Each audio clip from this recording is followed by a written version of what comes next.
یہاں پر یہ دیکھیے کاتبین وحی کے ذریعے سے لکھا گیا ہے کلام. اس کے تعلق سے بھی مختلف روایات ہیں. کس زمانے میں لکھا گیا ہے اس کی مکمل تحقیقات موجود نہیں ہیں، لیکن اس کی تمثیلات یہاں موجود ہیں.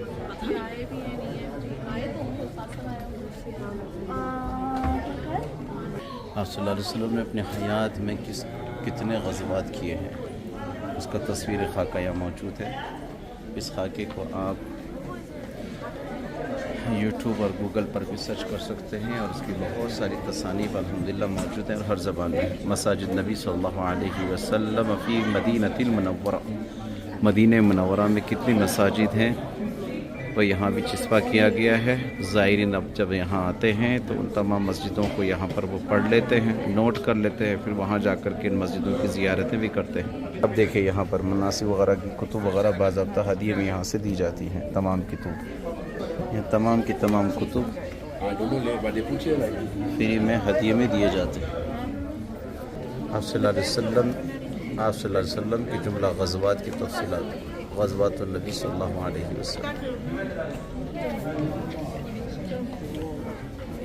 اس دور کی اصل تعمیر کا یہ ایک ڈھانچہ باقی ہے.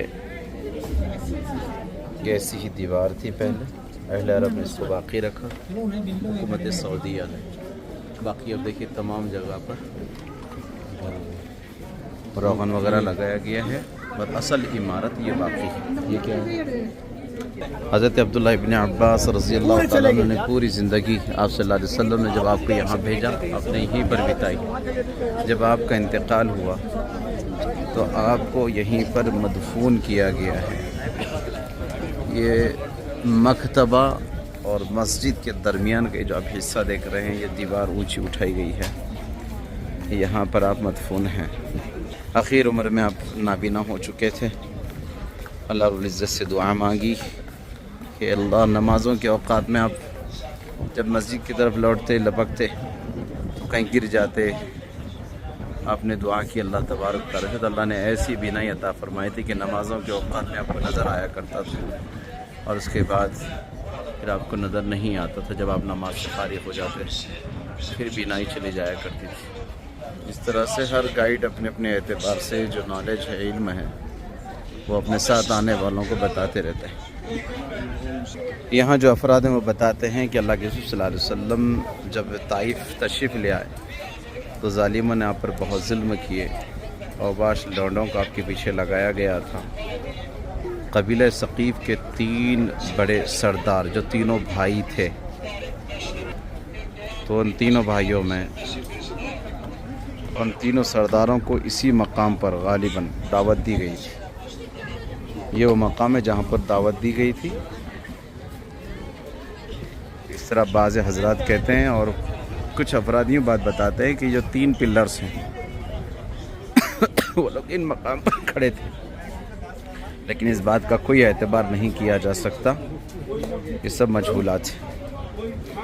یہ جو باؤنڈری آپ دیکھ رہے ہیں، یہ باؤنڈری شہدائے طائف کی ہے.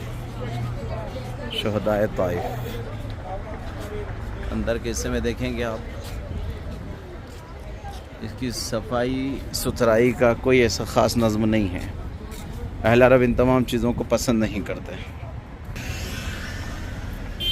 یہ شہدائے طائف اس میں موجود ہے. سامنے آپ یہ دیکھ رہے ہیں، یہ والی جو باؤنڈری ہے، آپ صلی اللہ علیہ وسلم کو جس مقام پر طائف کے بچوں نے اور اسی طرح سے یہاں کے بدماشوں نے، غنڈوں نے جو پتھر برسائے تھے، وہ یہی جگہ ہے. صلی اللہ علیہ نبی صلی اللہ علیہ وسلم. اس کو بھی باؤنڈری کے ذریعے سے بند کر دیا گیا ہے. یہی وہ مقام ہے. آپ صلی اللہ علیہ وسلم کے نعلین مبارک خون سے لطخت اسی مقام پر ہو. تو اب اس مقام پر چونکہ آپ صلی اللہ علیہ وسلم کا خون گرا ہے، لہو گرا ہے، تو اس مقام پر کوئی اور چلے نہیں، پھرے نہیں، اس کی بے ادبی نہ ہو، اس کے لیے اس مقام پر کوئی چیز قائم نہیں کی جا رہی ہے۔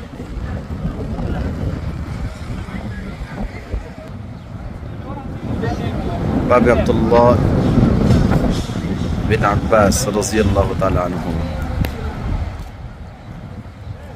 طائف کے شہر میں اس مقام پر صحابہ کی یادیں مکمل تازہ ہیں۔ اب اس وقت میں یہ شہر بڑا خوبصورت اور اطراف میں اس کے خوبصورت باغیچے، زرخیز باغات اور اونچی اونچی پہاڑیاں۔ تو سا تعارف آپ کے سامنے پیش کیا گیا ہے۔ بہت سے حقائق ہم سے بھی بہت دور ہیں، ہمارے علم میں نہیں ہیں، جو چیزیں آپ کو مختصر بتائی ہیں۔ اللہ تبارک و تعالی ہمیں عمل کی توفیق عطا فرمائے، سمجھ کی توفیق عطا فرمائے۔ والسلام علیکم ورحمۃ اللہ وبرکاتہ۔ آپ کا بھائی عبدالواجد لاتور۔